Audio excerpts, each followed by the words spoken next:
All right, everybody, welcome back. And we just finished something big. And for the last stretch of the episodes, we lived inside the world of construction and we took apart what contractors actually do. We walked through how your project gets estimated. We spent 4 episodes on contracting methods and then several more on what belongs inside your contract. And we closed it out last time with liens and how your subcontractor you never hired can end up with a claim against your house. And that was a lot of knowledge. And knowledge is the point of really all of this. But knowledge sitting on a shelf doesn't really build anything. So today we turn the corner, and everything we have done up to this point was about understanding the world you are walking into. And everything from here forward is about what you actually do with it.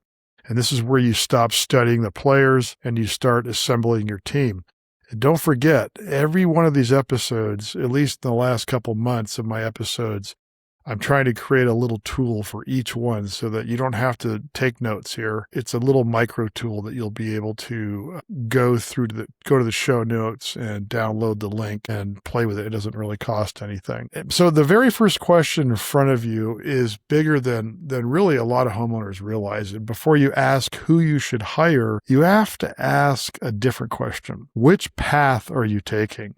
Because there is more than one, and the path you choose changes who you hire, what you sign, what you are responsible for, and frankly, how much of your life this project is going to consume over the next year and a half or whatever it takes. So there are 4 paths, and 2 of them are kind of the well-traveled roads that a lot of homeowners take, and 2 of them are specialized.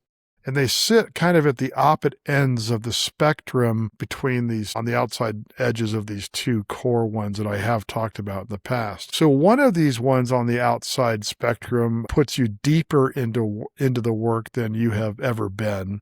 And the other actually lifts you out of it almost entirely.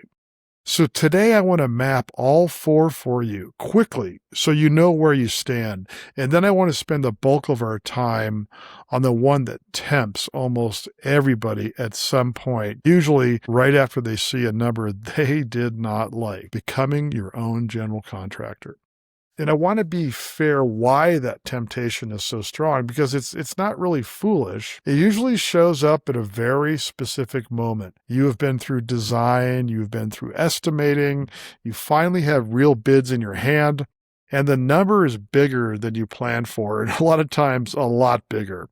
And somewhere in that bid is a line for the builder's overhead and profit. You look at that number and a very reasonable thought arrives. What if I just did that part myself? This is not a dumb question. It is actually a smart question, and it deserves a real answer instead of a lecture. So that is what we are going to be getting at today. Here is my promise, again, for the next half hour. By the end of this episode, you are going to know exactly what you would be signing up for as an owner builder.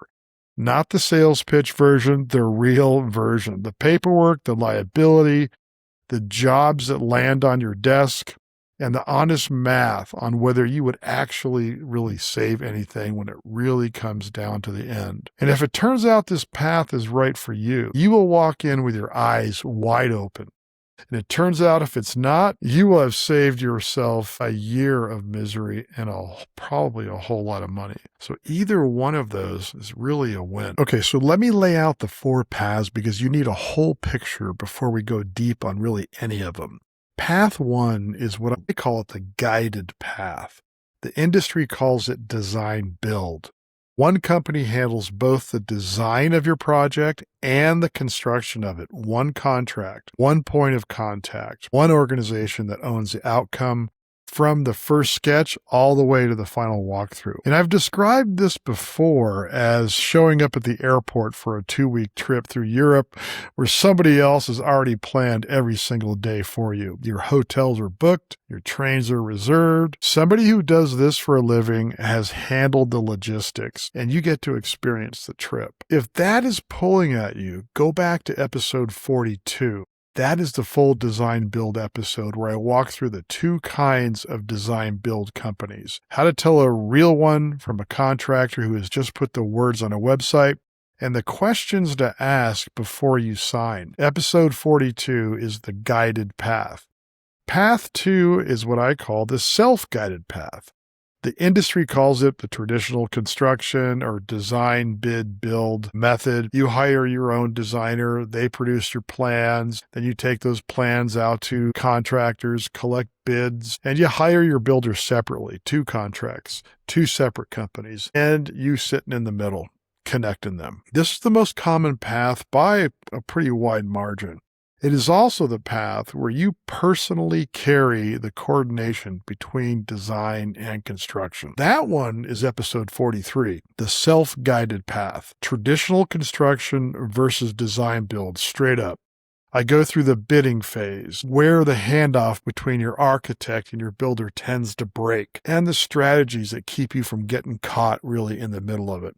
Episode 43, right after the guided path episode, so they sit back to back in the episode feeds. Now, those 2 are the well-traveled roads. Both of them, and I want you to hear this clearly, both of them involve the exact same players, the same architect, the same engineers, the same subcontractors and suppliers.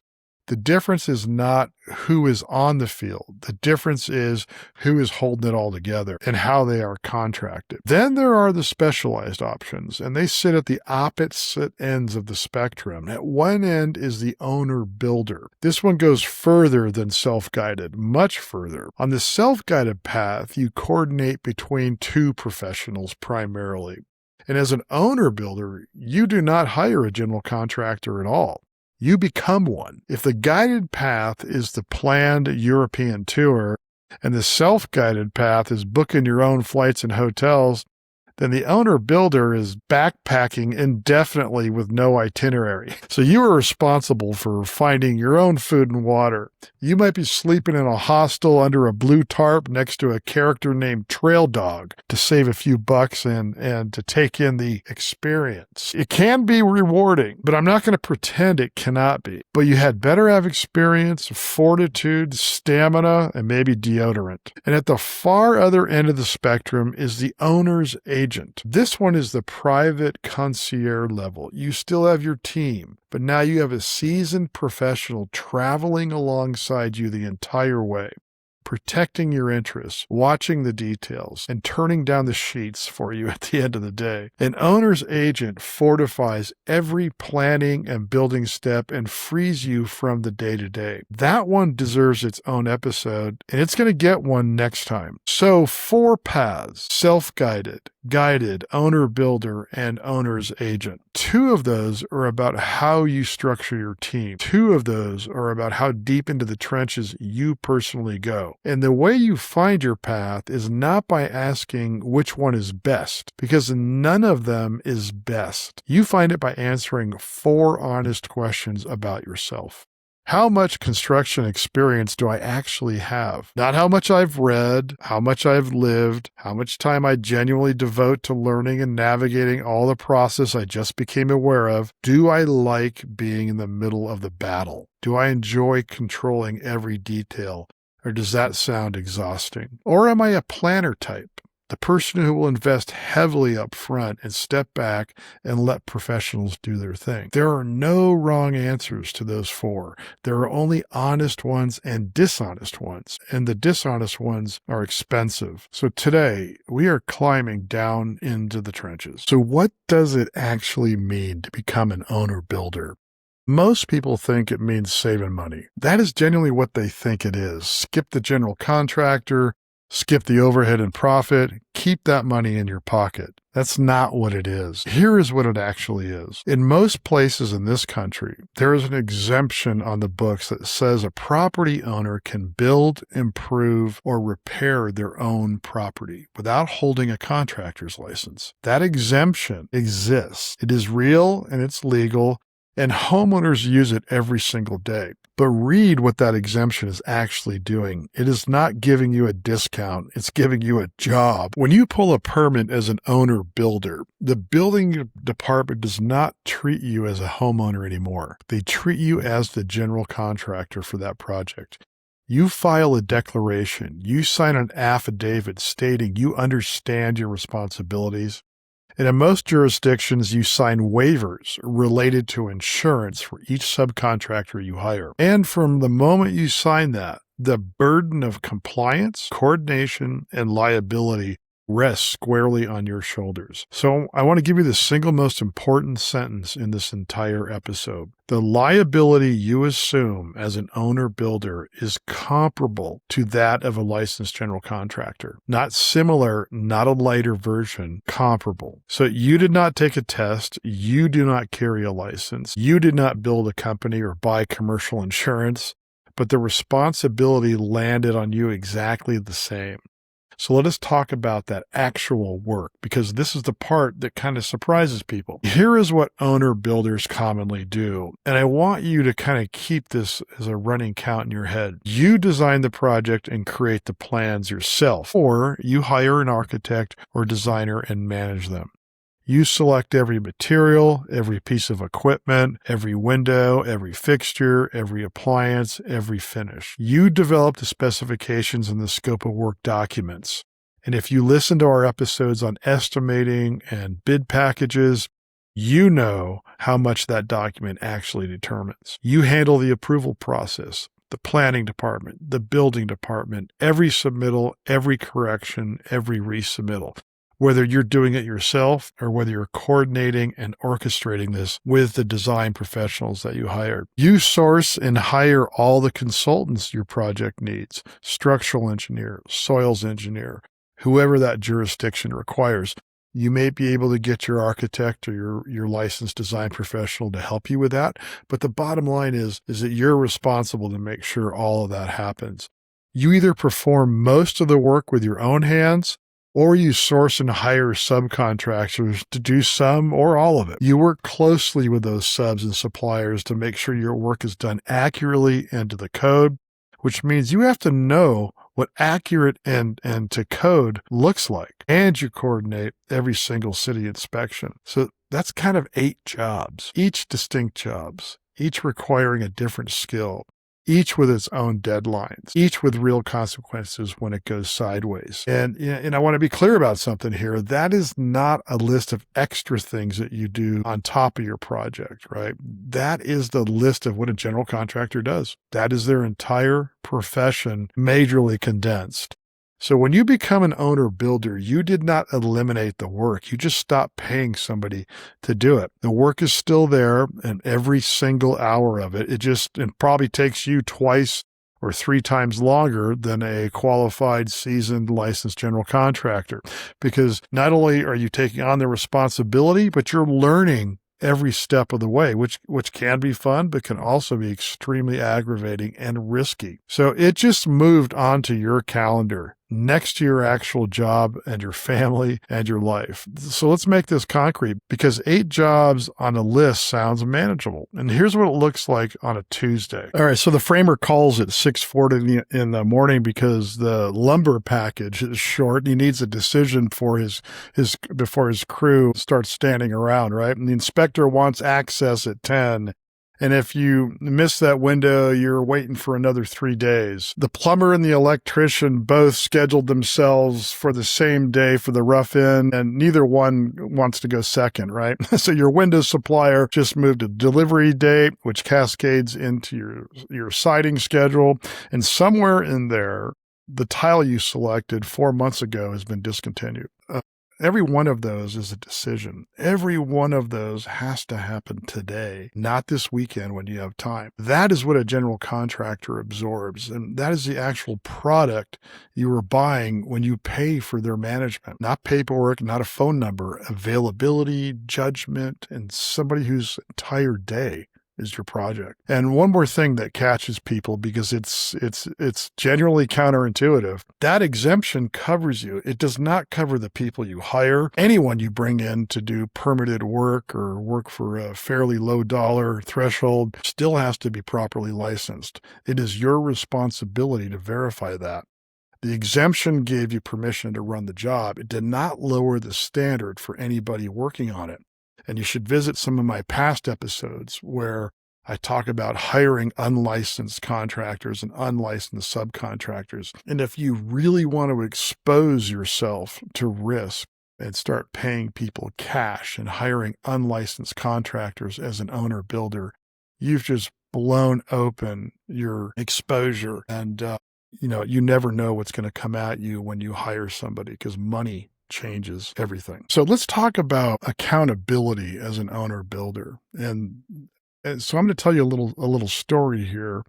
And I want you to notice how reasonable every single decision in it sounds. So let's say you've decided to replace all the windows in your home. So not a remodel, not an addition, just the windows. And they're all going back into the existing openings. So there is no framing change, no structural work, nothing really exotic. Simple, right? So you take charge. You assume the role of owner builder. You do your research. You call the city building department and you ask questions. And the person on the phone is helpful and sounds like they know exactly, what they're talking about. And you gather your information, you sit down and you write a detailed scope of work even. And honestly, you're proud of it. You should be. Most homeowners never get that far. Contractors start showing up to bid the work and they are impressed. They tell you how organized you are, how thorough your scope is. You feel validated, and that feeling is real. The bids start coming in. One is sky high, one is shockingly low, and one sits kind of right in the middle. You review their qualifications and experience, and you choose the middle bid. Feeling wise, you place the window order because lead times are long, and you are being smart about the schedule. And then you apply for the permits because you want to do things the right way. And that is when the lessons in accountability begin. Mistake number 1, egress. It turns out that the clerk at the building department, despite sounding knowledgeable, left out something critical. Modern building codes require windows in bedrooms to meet specific size and placement requirements so a person can get out in an emergency and so a firefighter can get in. Your window openings are original to the 1960s house. Those sizes are not compliant anymore. 4-bedroom windows are the wrong size. They have to be reordered. Mistake number 2, tempered glass. Windows near tubs and showers and swinging doors have to be tempered for safety. You didn't know that.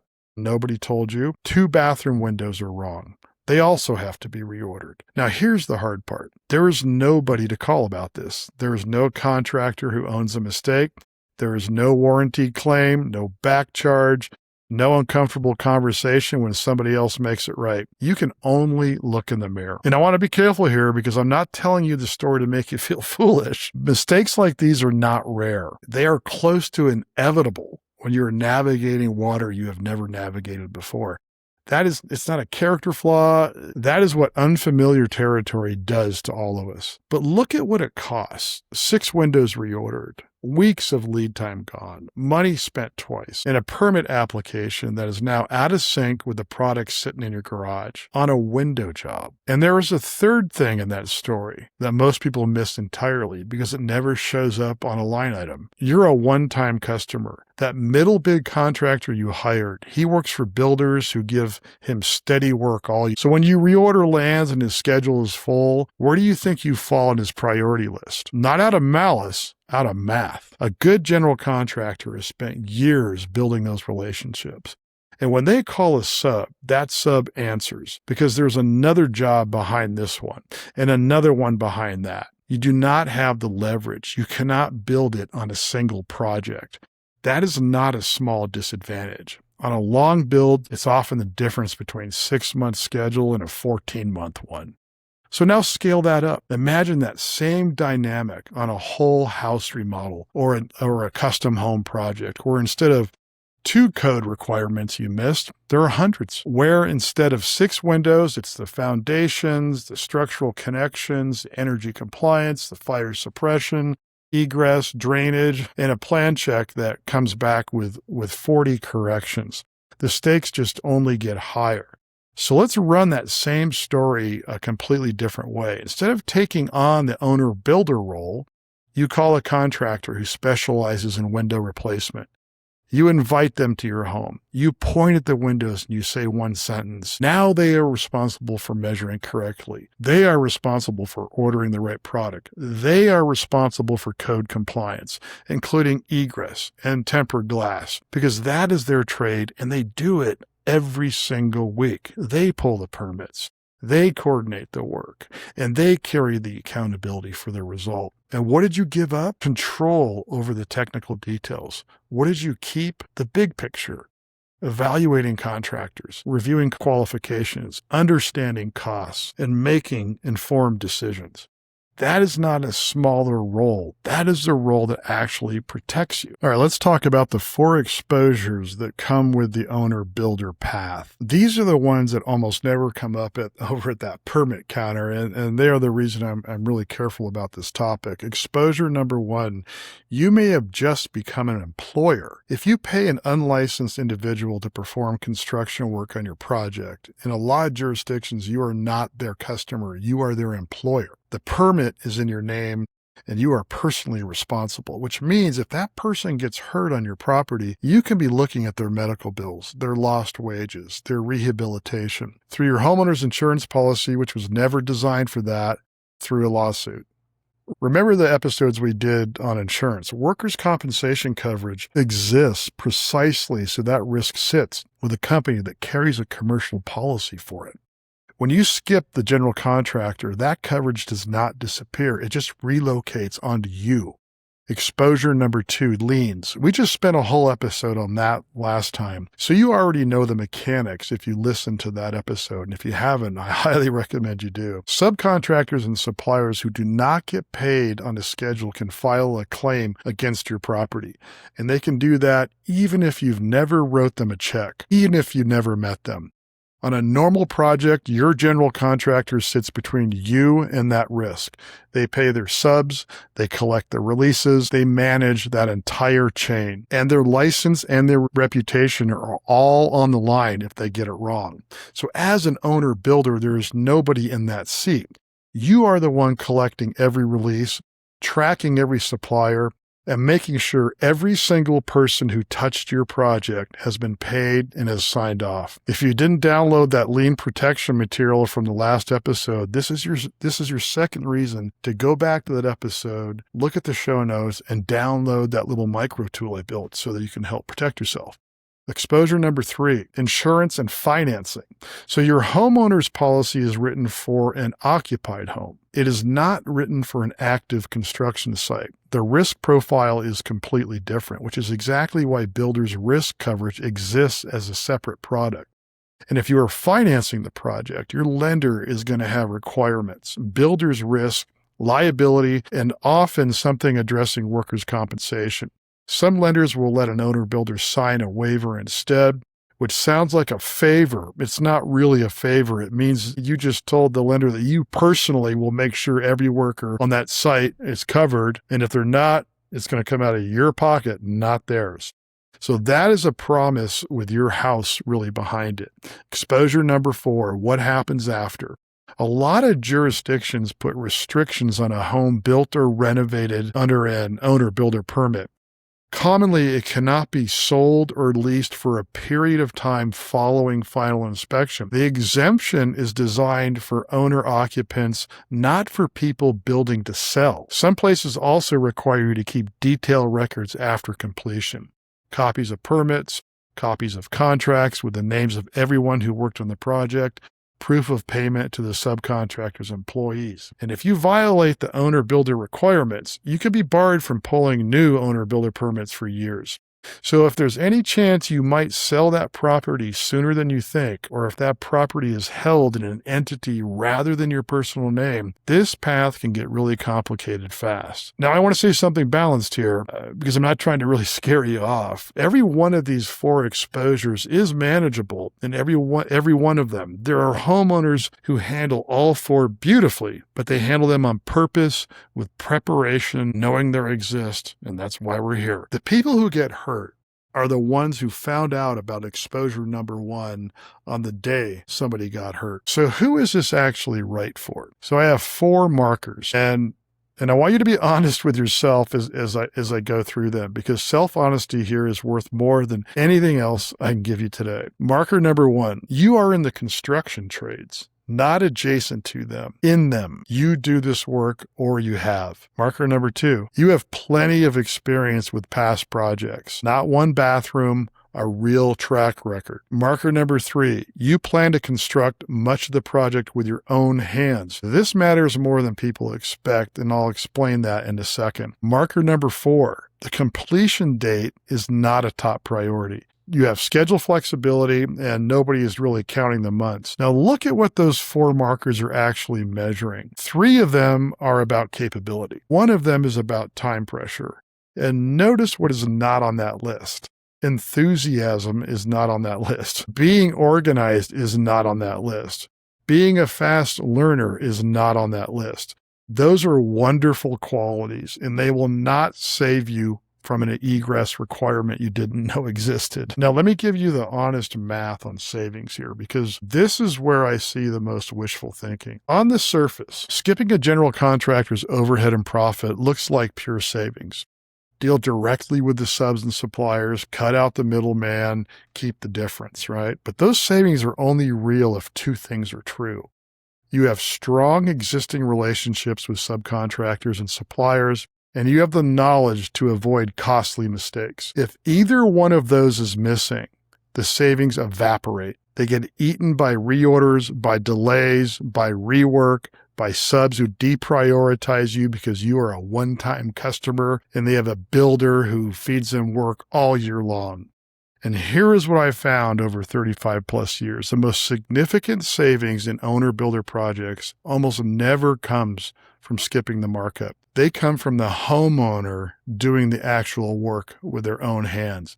And this is evident all over the place as you look at Facebook groups and all these people talking on the internet about how they built their home for $200 a square foot, their custom home. And when you keep prying and you keep reading through a lot of the comments, they did most of the work themselves. And of course, they didn't charge that to the job. So labor is a significant percentage of construction these days. So this is where the distortion comes in, where if you're a homeowner wanting to be an owner builder, but not planning to do all the work or most of the work yourself, but thinking you're going to be saving a ton of money, it's probably not going to be the case.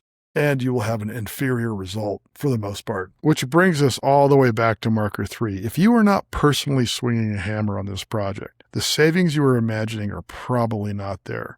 So here is how I want you to hold this decision. Being an owner builder is not a discount. It's a job. It's an unpaid, full-time, high liability job that you are taking on in addition to everything else in your life. If you are qualified for that job and you want it, take it. Go in it with your eyes wide open. Go back to everything we covered on managing risk, because that material is not optional for you anymore. It's your protection plan. Understand that mistakes, big and small, are part of the process. They are the cost of independence.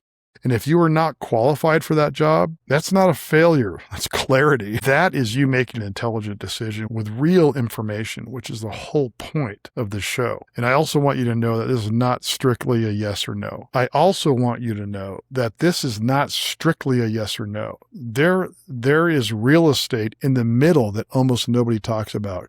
You can hire a general contractor for the structural shell, the part where mistakes are expensive and permanent, and then take on the finish work yourself under a separate arrangement once the building is dried in and inspected. You can hire a builder for the whole job and negotiate specific scopes you handle personally, with that carved out in the contract from day one. Both of these keep professional accountability on the parts that can't hurt you and let you put your own hands and your own sweat where the savings actually are. If the honest answer to those 4 markers is mostly yes, but not entirely, that middle ground is usually a better fit than either extreme. So just make sure it's written down. A handshake about who does what turns into a dispute the moment something goes wrong. Trust the professionals, hold them accountable, and focus on the broader vision, which is the part only you can do. The choice is yours. Just make it with your eyes wide open. Okay, let's bring this one home. Today we open part 4 of this journey. which is where you stop learning about the world of construction and start building your team inside it. We mapped the 4 paths: guided, self-guided, owner-builder, and owner-agent. And we went deep on the one that tempts almost everybody. You now know that becoming an owner-builder means the building department treats you as the general contractor. You know the liability you take on is comparable to a licensed builder's. You know the 8 jobs that land on your desk. You saw how a simple window replacement turned into 6 reordered windows and weeks of lost time. And you know the 4 exposures: employer liability, liens, insurance, and financing, and the restrictions that follow you after the project is done. So I made you a free download for this one. It's a self-assessment you can work through in about 10 minutes that walks you honestly through whether this path fits you before you sign anything at a permit counter. Grab it in the show notes for this episode. And if you want to go even deeper, section 4.3 of my book, The Awakened Homeowner, lays out specialized options side by side. And if you're organizing a project now and you want a system that keeps us all in one place, take a look at BuildQuest over at buildquest.co. It's being built. It's not 100% done yet for exactly this kind of planning. So here is everything in one spot. Get the book, The Awakened Homeowner. It's a book I wrote recently. It's on Amazon or any other platform where you read or listen to books. And there's even a little free download for a story that I have called The Tale of Two Homeowners, which covers a lot of this stuff in a fictional short story that I wrote. And you can always visit theawakenedhomeowner.com for a lot of articles that I write about this that is even more information than what you're hearing today. And I love your questions, so you can always email me, and the email address is there at the show notes. So if today's episode helped you, do me a favor and send it to somebody who has been saying they're just going to do it themselves. That is the person who needs this one. So next time, we head to the complete opposite end of the spectrum, the owner's agent. Your guardian angel, the professional who works only for you, sits on your side of the table and watches the details you cannot watch yourself. If today felt like a lot to carry alone, next week is the answer to that. And as always, I'm Bill Reid, your home building coach, and I'm here to enlighten, empower, and protect you. Let's go make it happen.